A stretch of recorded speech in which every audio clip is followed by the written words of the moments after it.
In my opinion, Dominion, by the British historian Tom Holland, is the most important book written this century.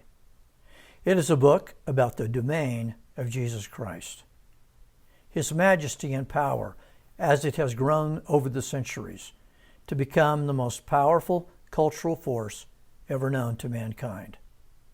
Western culture is a product of his walking the earth, and Holland does a marvelous job of demonstrating this chapter after chapter. No society is contemplating how much Islamic culture to incorporate, or how much Buddhism or Hinduism to adopt, or how much Shintoism or animism, but every nation is wrestling with what to incorporate of the culture created by Jesus Christ, Western culture. In his preface, Holland begins with a lengthy discussion of crucifixion. Romans viewed crucifixion as the worst possible death anyone could endure.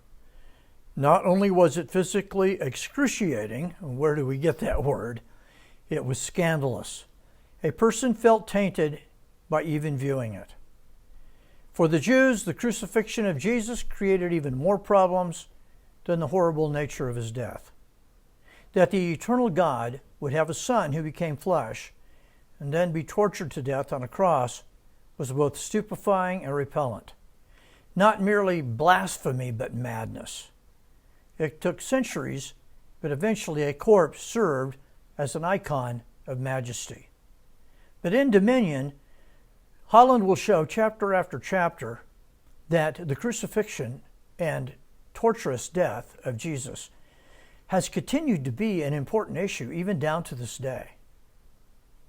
Eventually, Christians, because of Jesus, came to believe that God was closer to the weak than the mighty. Christianity began in paradox. In the midst of cultures that stressed power, pride, honor, and strength, it stressed the weak and the suffering.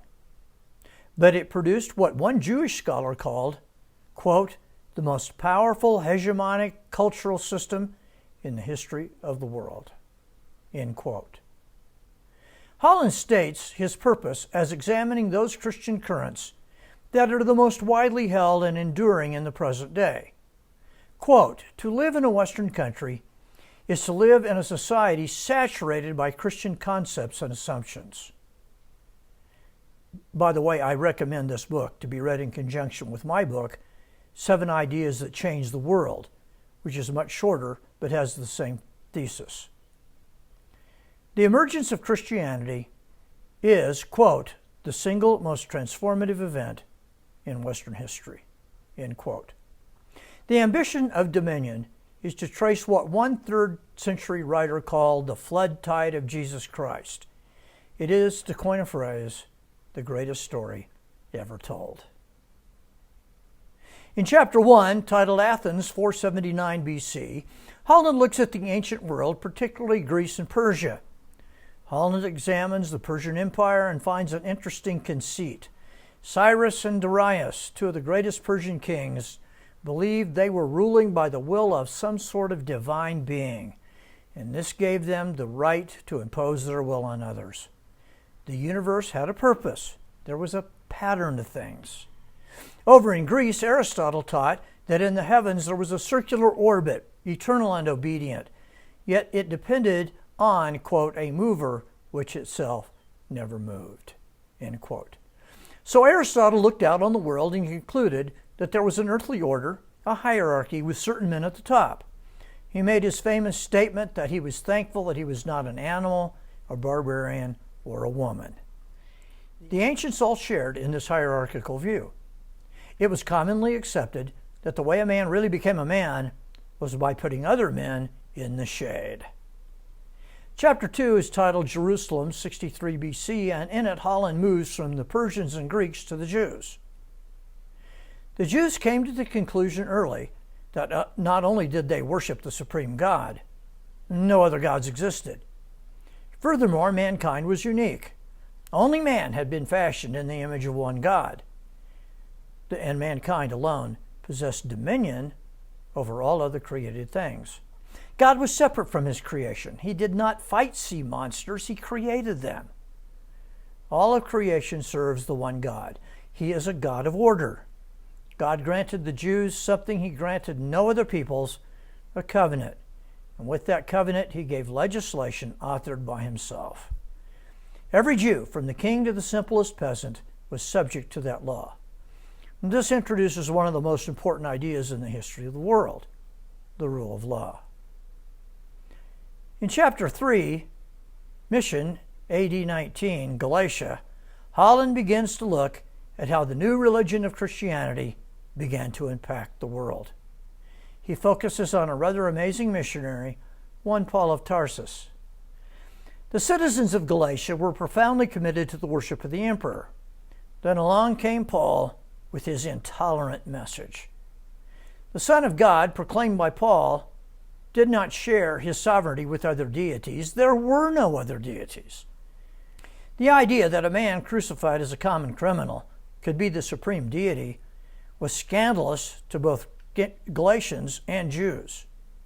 Quote, command and swagger were the very essence of the cult of the Caesars, end quote.